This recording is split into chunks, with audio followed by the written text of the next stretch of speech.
Hello नमस्कार good morning. मैं शिवशंकर आप लोगों के बीच आ गया हूँ फिर से इतिहास को लेकर। और इतिहास में हम राजस्थान का इतिहास पढ़ रहे थे। राजस्थान के इतिहास में आधुनिक इतिहास वाला हम पार्ट पढ़ रहे थे। आधुनिक इतिहास में हमने 1857 की क्रांति और किसान आंदोलन दो टॉपिक क्लियर कर लिए थे। इसके बाद में नेक्स्ट कड़ी में हम जनजाति आंदोलन पढ़ेंगे। जनजाति आंदोलन जो मुख्यतः भीलों और मीणाओं में हुआ है और कुछ मेयर जाति में भी हुआ है। तो हम भीलों के बारे में दो आंदोलन पढ़ेंगे। एक तो एक ही आंदोलन पढ़ेंगे, एक भगत आंदोलन पढ़ेंगे। एक ही आंदोलन को भूमठ आंदोलन भी कहते हैं। यहाँ पर दो लोगों के बारे में मुख्यतः पढ़ेंगे। एक गोविंद गिरी के बारे में थोड़ा पढ़ेंगे और दूसरा मोतीलाल तेजावत के बारे में थोड़ा पढ़ेंगे। और बात करूं तो मीणाओं के बारे में भी एक आंदोलन हुआ है, तो मीणाओं के बारे में आंदोलन होगा। तो आज हम जनजाति आंदोलन की शुरुआत करते हैं। जनजाति आंदोलन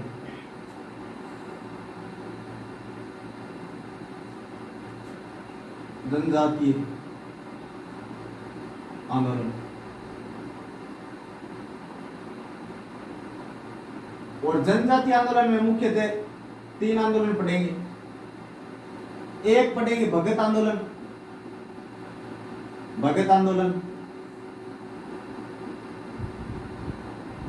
दूसरा एक ही आंदोलन,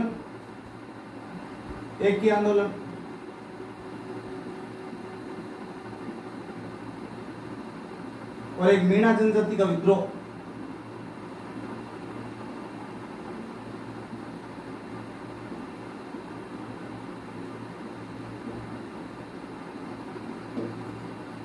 हमने किसान आंदोलन में देखा कि किसानों ने विभिन्न प्रकार के कर, टैक्स, भू राजस्व पद्धतियां जिनके बारे में सामंतों से विरोध किया, किसान सभाएं बनाई। कई लोगों ने यहाँ पे नेतृत्व किया किसान सभाओं का।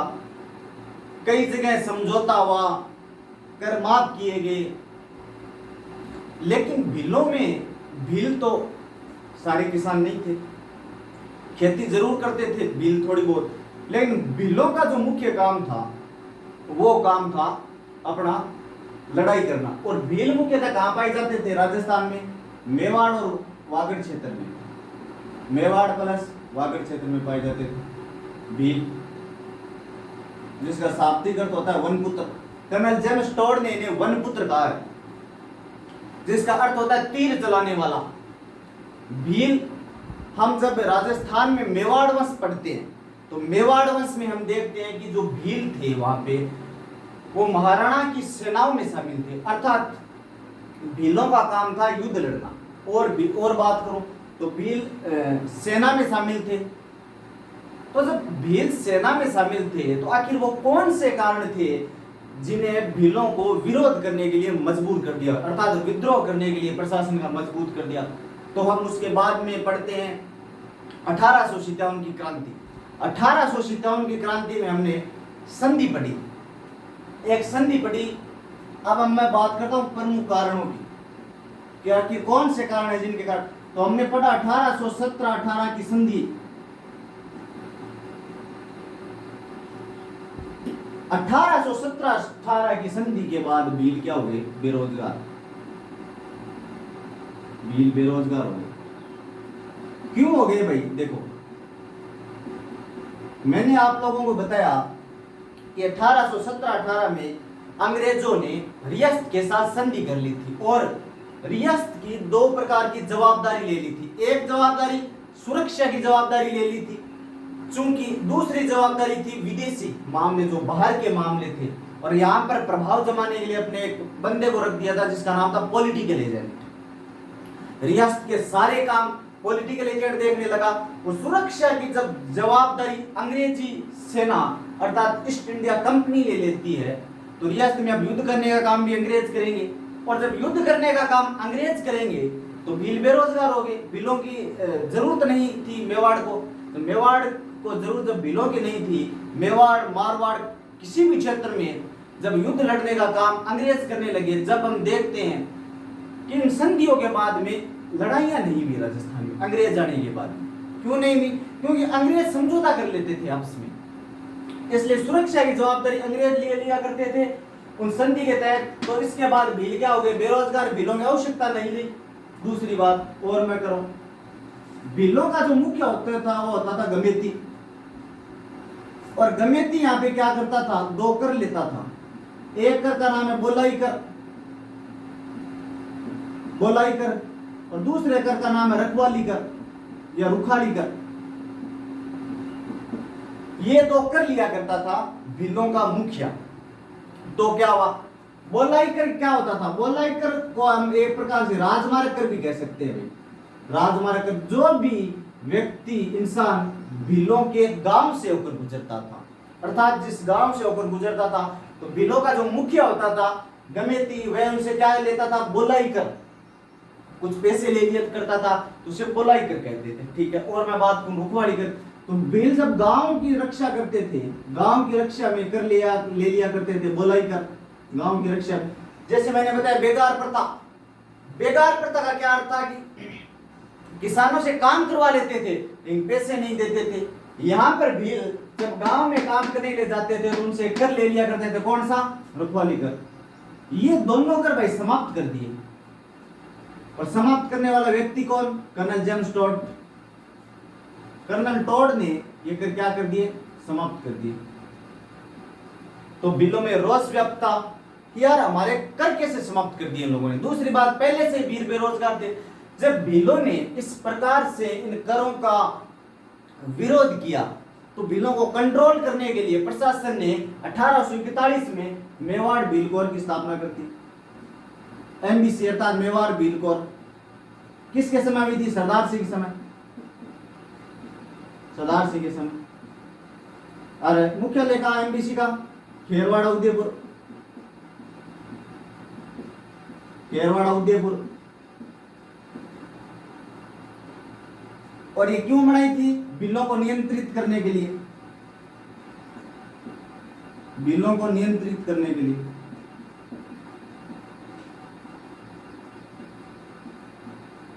ताकि भील किसी प्रकार का विरोध ना कर सके। ये वो कारण थे। इसके बाद में भीलों की जो परंपरागत खेती थी, परंपरागत खेती, परंपरागत खेती जैसे स्थानांतरित कृषि, झूमिंग, वालरा आदि समाप्त कर दी भाई, समाप्त नहीं तो उनको बंद करवा दी, बंद करा दी कि भाई आज के बाद तुम ये मैदानों पहाड़ों में जो ये खेतियां कर रहे हो ना, खेती बंद कर दो भाई, ये खेती नहीं करनी। प्रशासन ने बिलों को स्पष्ट रूप से चेतावनी दे दी कि आज के बाद में तुम ये झुमिंग और वालरा प्रकार की जो खेतियां कर रहे हो, वृक्षों को काट रहे हो, पहाड़ों के ऊपर कर रहे हो, मैदानी भागों में कर रहे हो, इन खेतियों को बंद कर दो। तो बिल इससे भी परेशान थे कि यार ये तो और ही ज्यादा बेरोजगारी वाला काम है। और अगर बात करूं तो इनकी सामाजिक प्रक्रिया में ये लोग हस्ताक्षर करने लग गए। सामाजिक जो कुरीतियां जैसे डाकण प्रथा, डाकण प्रथा को बंद कर दिया। ये मुख्यतः बिलों में हुआ करती थी भाई, डाकण प्रथा को 1853 में स्वरूप सिंह ने बंद कर दिया था, स्वरूप सिंह। हालांकि काम तो प्रशासन के थे, लेकिन हमको मेवाड़ के समय का शासक ध्यान रखना है, प्रशासन के सहयोग से ये सारा काम हुआ है। तो बिलों के एक और प्रॉब्लम हुई कि यार हमारी लुगाई हम जिसको डाकण माने और माने उस हिसाब से हम, मान लो पहले क्या होता था कि डाकण किसी महिला को मान लिया जाता था तो उसे जला दिया जाता था।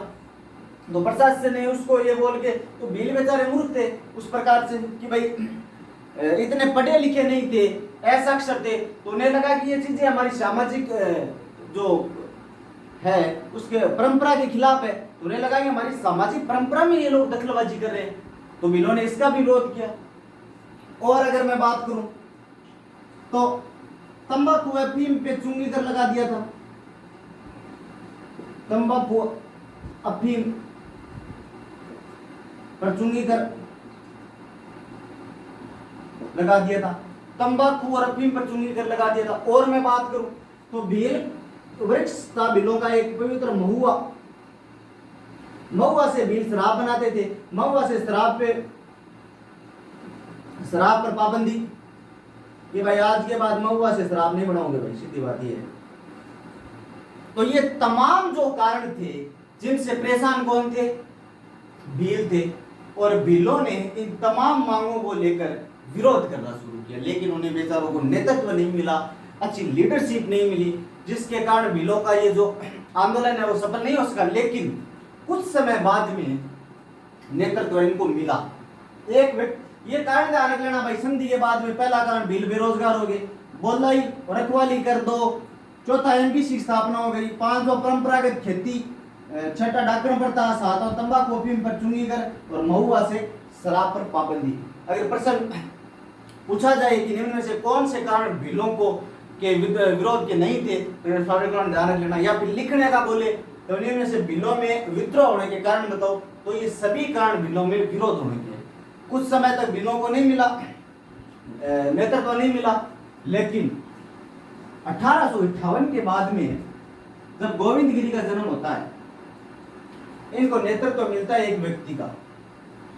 अब बात करते हैं नेतृत्व की। नेतृत्व मिलता है इनको गोविंद गिरी से, गोविंद गिरी। और गोविंद गिरी कहां का था? बांसिया गांव, डूंगरपुर।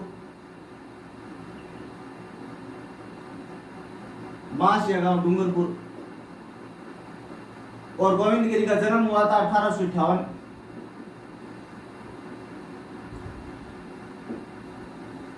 अब इस जो आंदोलन को है, हम क्या पढ़ रहे हैं? भगत आंदोलन, जो कहां पे? मेवाड़ प्लस वागड़ क्षेत्र में हुआ था। भगत आंदोलन के कारण पढ़ लिख लेना भाई पहले, भगत आंदोलन। इसको भगत आंदोलन क्यों कहा जाने लगा? देखो, भगत आंदोलन इसलिए कहा जाने लगा कि गोविंद गिरी एक गांव था वेदसा।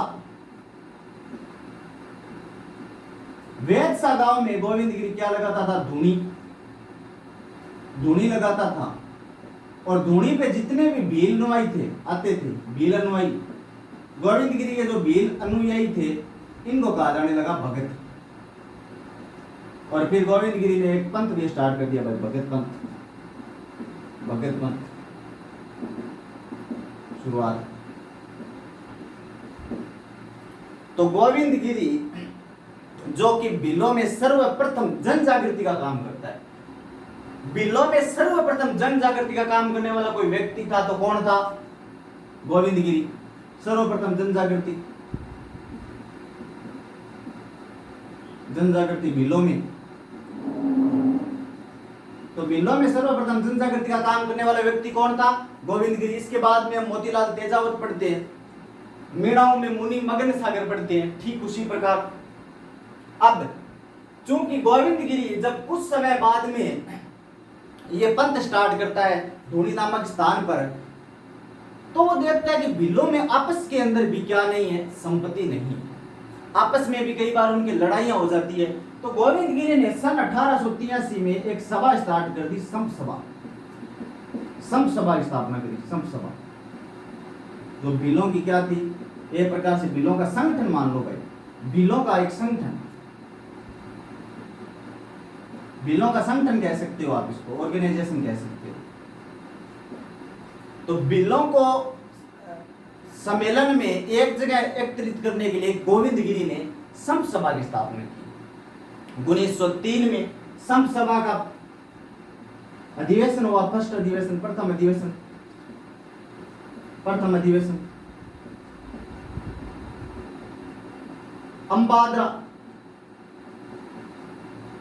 अंबाद्रा बांसवाड़ा में इसका प्रथम अधिवेशन हुआ। नारायणा भाई अन्नाद्रा अलग है, अन्नाद्रा सिरोही में है। चूंकि हम पढ़ते हैं रिंगपुरा वाले पूर्वीय सैनिक जब सिरोही जाते हैं तो वहां से जड़ी हॉल पे अटैक करते हैं, वो अन्नाद्रा, ये अंबाद्रा है। 1903 के बाद में लगभग हर साल क्या हुए? प्रतिवर्ष इसके अधिवेशन होने लगे भाई, प्रतिवर्ष अधिवेशन।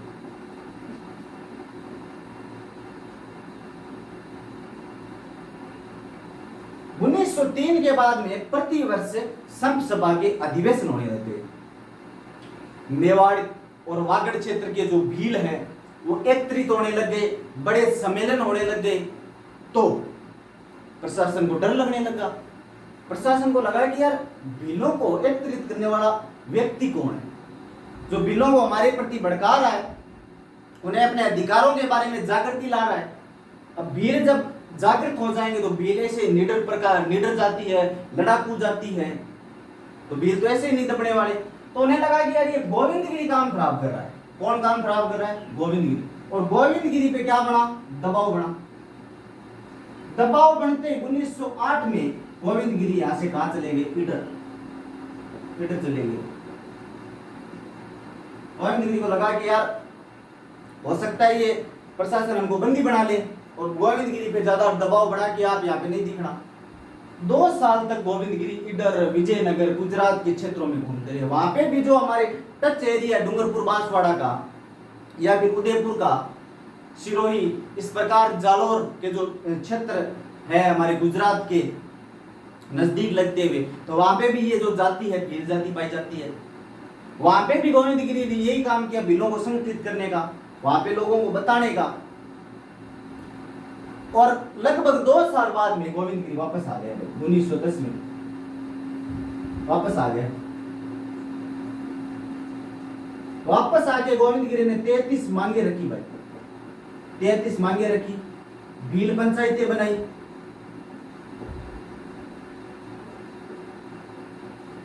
वापस आके गोविंदगिरी ने भील पंचायत में 1911 में भगत पंथ पुनः संगठित किया।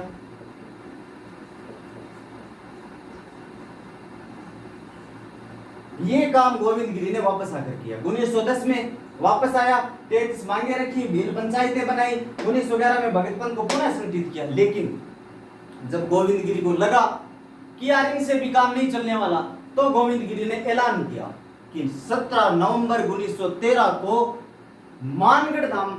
मानगढ़ पहाड़ी जो कि बांसवाड़ा में स्थित है, हम एक बड़ा सम्मेलन करेंगे। सभी भीलों को जागृत किया, ऐलान किया।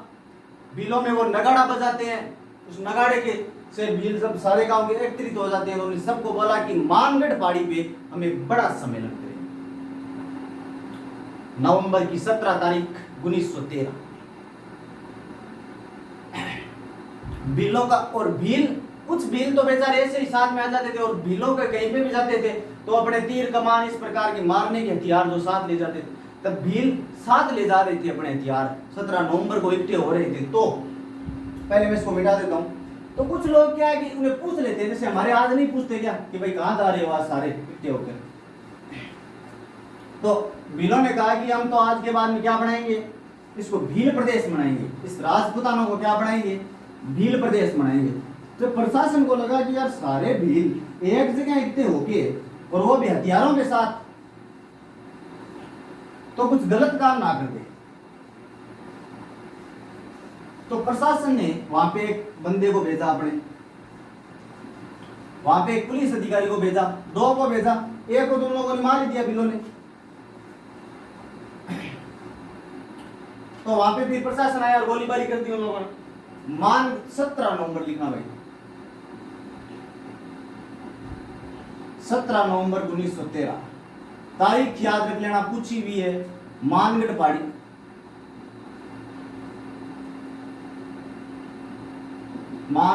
कहां पे है? बांसवाड़ा। भील सम्मेलन, बड़ा सम्मेलन हुआ।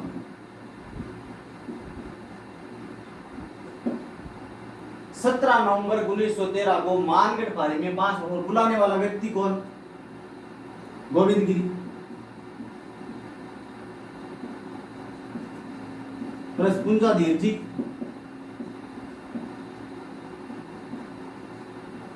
ये जब इतना बड़ा सम्मेलन हुआ, तो इस सम्मेलन में क्या हुआ कि प्रशासन की ओर से एक व्यक्ति को भेजा गया जिसका नाम था गुल मोहम्मद। पुलिस अधिकारी था भाई गुल मोहम्मद, प्रशासन की ओर से इसको भेजा गया। इसके साथ एक व्यक्ति और था समझाने के लिए, इसको भेजा गया कि भाई जाके समझा के आओ भीलों को कि क्या कर रहे हैं, वो सारे इकट्ठे होके भील प्रदेश थोड़ी बढ़ाएंगे। अब भीलों को जब इन्हें बोला तो इसको क्या किया, मार दिया भीलों ने। भीलों ने इसको क्या कर दिया, मार दिया। किसने मार दिया? भीलों ने। अब प्रशासन को लगा कि यार ये तो वाकई में ऐसा कुछ करने वाले हैं, तो यहाँ पे अंग्रेज आ गए। अंग्रेज आके यहाँ पे अंधाधुंध गोलियां चला देते हैं।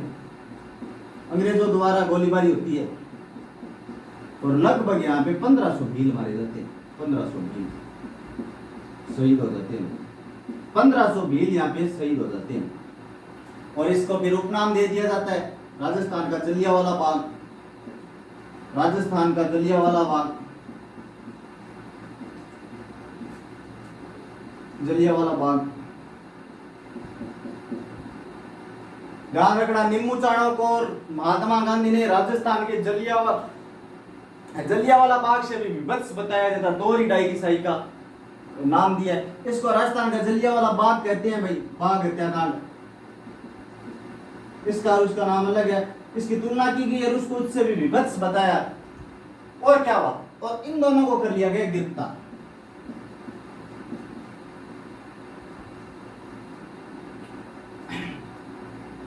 नवंबर 1913 को मानगढ़ पहाड़ी बांसवाड़ा में भील सम्मेलन होता है। गोविंद गिरी पुंजाधीर जी जिसके प्रमुख नेतृत्वकर्ता होते हैं, अंग्रेजों की ओर से गुल मोहम्मद इन्हें समझाने के लिए आता है, जिसको क्या करते हैं, भील मार देते हैं प्रशासन की ओर से समझाने। अंग्रेज फिर यहाँ पे आ जाते हैं, गोलीबारी करते हैं और 1500 भील मारे जाते हैं और इसका उपनाम राजस्थान का जलियांवाला बाग हत्याकांड है।